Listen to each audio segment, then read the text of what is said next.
नमस्कार दोस्तों, हमारी आज की कहानी है दिल और दिमाग की कहानी। एक शहर के पास एक जंगल था जहाँ दो भिखारी रहा करते थे।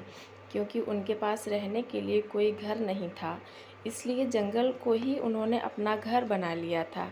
किसी इंसानों के घर के पास रहने पर वो उन्हें वहाँ से हटा देते, इसलिए उन्होंने जानवरों के घर यानी कि जंगल में ही रहना मुनासिब समझा। स्वाभाविक रूप से वे दुश्मन की तरह एक दूसरे को देखते थे, क्योंकि वे एक ही पेशे में थे और दोनों में एक दूसरे से ज़्यादा भीख के पैसे जुटाने की प्रतिस्पर्धा थी। दोनों भिखारियों में से एक अंधा था और एक लंगड़ा था, और वे हमेशा अपने ग्राहकों को लेकर झगड़ते रहते थे। आप नहीं जानते कि भिखारी आपके बारे में क्या बातें करते हैं। उनके अपने ग्राहक हैं, उनके अपने क्षेत्र हैं। वे दोनों भिखारी लगातार लड़ते रहते थे। उन्हें एक दूसरे के कारण बड़ा संघर्ष और प्रतिस्पर्धा करनी पड़ती थी भीख मांगने में।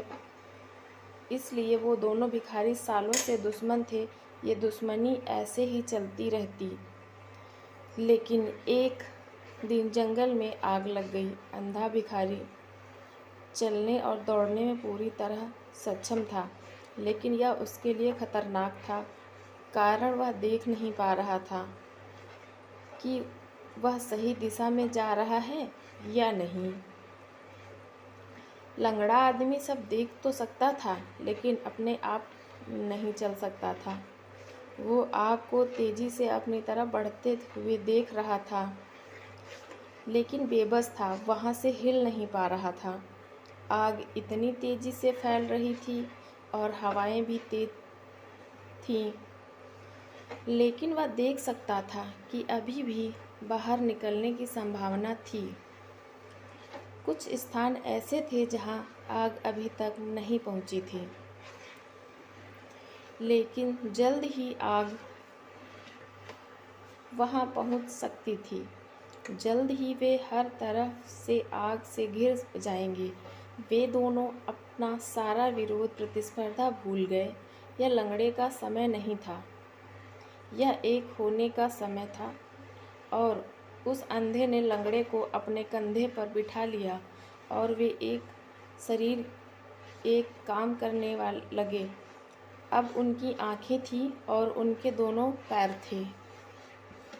लंगड़ा आदमी देख सकता था और निर्देशित कर सकता था कि उन्हें कहाँ भागना है, तेज या धीमे, और किन दिशाओं में से बचना है। और अंधा लंगड़े को कंधे पर उठाकर दौड़ने के सामर्थ्य था। वे बिना घायल हुए जंगल से बाहर आ गए। यह प्राचीन कहानी आपके दिमाग और आपके दिल के बारे में है। आपका दिल देख सकता है लेकिन कह नहीं सकता। आपका दिमाग कह सकता है लेकिन देख नहीं सकता। यदि आप अपने दिल और दिमाग को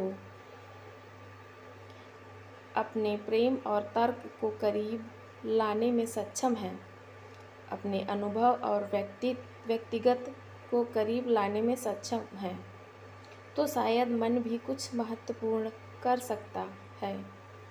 यह पूर्ण नहीं हो सकता है, यह संपूर्ण अभिव्यक्ति नहीं हो सकता है, लेकिन यह सही दिशा में एक संकेत हो सकता है। मैं ऐसा नहीं कहती कि दोनों के साथ आने से गलतियां नहीं होंगी, लेकिन उतनी नहीं होंगी जब वे अलग अलग रहते होंगे।